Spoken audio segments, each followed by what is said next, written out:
I move back to the China issue now and get some more thoughts on what Australia might do to try and repair the relationship. I'm joined now by David Shoebridge, who's with the Australian Strategic... Sorry, Michael Shoebridge. I don't want to get you mixed up with the Greens politician there, Michael, sorry. Michael Shoebridge is the Director of the Australian Strategic Policy Institute's Defence Strategy and National Security Program. Michael, what does Australia do now proactively to try and restore order and calm to the China relationship? Well, I think the first thing is to keep calm.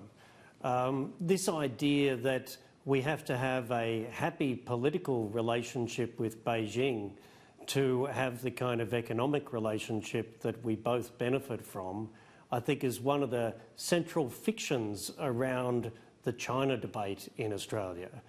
And it's perfectly clear that Xi Jinping doesn't feel like he has to love Australian politicians or the Australian government to let his companies buy billions and billions of dollars of our resources and services. And that's because he's smart enough to walk and chew gum. And that's what we need to be. Yeah, or as a famous Australian Trade Minister once says, chew and walk gum. But of course, I mean, China doesn't buy our resources because it wants to be kind to us. China buys our resources because they need them. So it's a symbiotic economic relationship.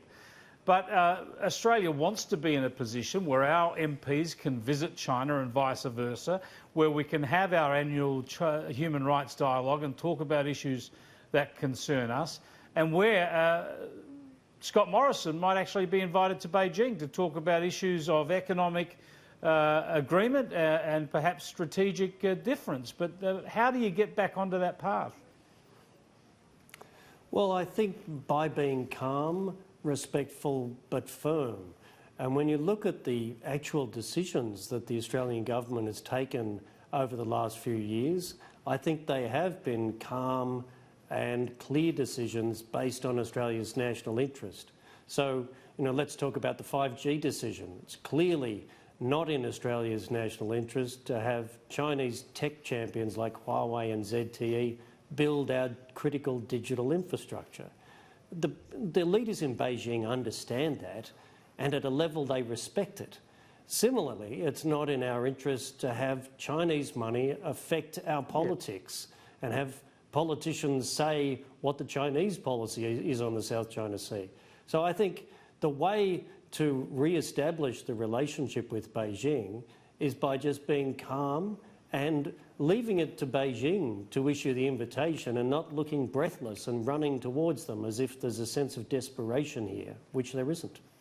Yeah, I'm speaking with Michael Shoebridge from the Australian Strategic Policy Institute. You see there, bottom right of your screen, where Prince Charles and Camilla have arrived in Auckland, and they're visiting here with the elements of the New Zealand military. It looks like they've just signed a visitor's book there, and they are being shown around. So Prince Charles and Camilla there in New Zealand, not coming on to Australia. Getting back to this topic then, Michael, obviously Australia needs to be calm. Obviously Australia needs to continue to make these decisions in our national interest. But if China is cancelling the visa of Australian politicians and suspending the human rights dialogue, would you say that China is not being calm? Well, I'd say it's a moment of honesty from Xi Jinping. It's like Billy Joel. Honesty is such a lonely word, but mostly what I need from you. Well, he's being very honest. He's saying, I don't want a human rights dialogue because it used to be a fig leaf for me to say, I'm talking about human rights with governments like Australia.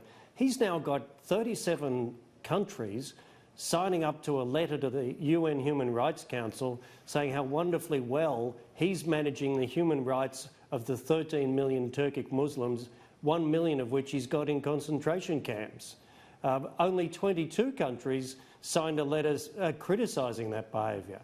So, and let's be frank, Michael, the human rights dialogue is a bit of a fig leaf for Australia too, because we contain our human rights conversations to that low-key organisation so that Scott Morrison or Maurice Payne don't always have to be saying that they're raising human rights issues with their direct Chinese counterparts. They say we have this annual human rights dialogue.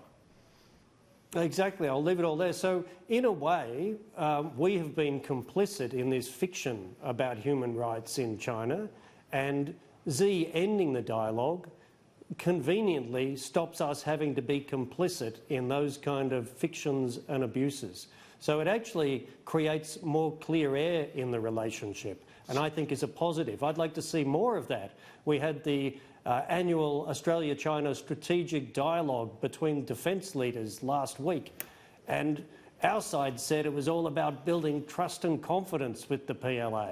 Well, it's not. That's another fiction. We do not trust the PLA. We won't come to trust them while they're asserting their power in the way that they are. Two quick questions I want to try and squeeze in, Michael. Firstly, how concerned are you about the latest events in Hong Kong, and was it a significant moment when PLA troops, even though just in their gym gear, out and about cleaning up, was that a significant moment to see them on the streets of Hong Kong? Yes, it is. This is the Beijing track with Hong Kong to keep ratcheting up the level of state-directed violence and to say that that's all in response to protester violence. But the protesters' violence is driven by despair, and it's despair because they know that the Chinese government and the Hong Kong authorities have no intention of listening to the Hong Kong people, but have every intention of acting violently and brutally and ending the one country, two systems approach. There will be one country and one system at the end of this, and there'll be a lot of violence from the Chinese state between now and then. And in a word, disregarding seeing this through the China prism, independently, should Australia be looking at deepening its security engagement and a new agreement with Indonesia, as suggested by Dennis Richardson? I think we must do that. I think the convergence of strategic interests and economic interests is extremely large and is only going to grow in the world that we're living in. Yep. Indonesia will become an invaluable partner in the future world. Thanks for joining us, Michael. I appreciate it.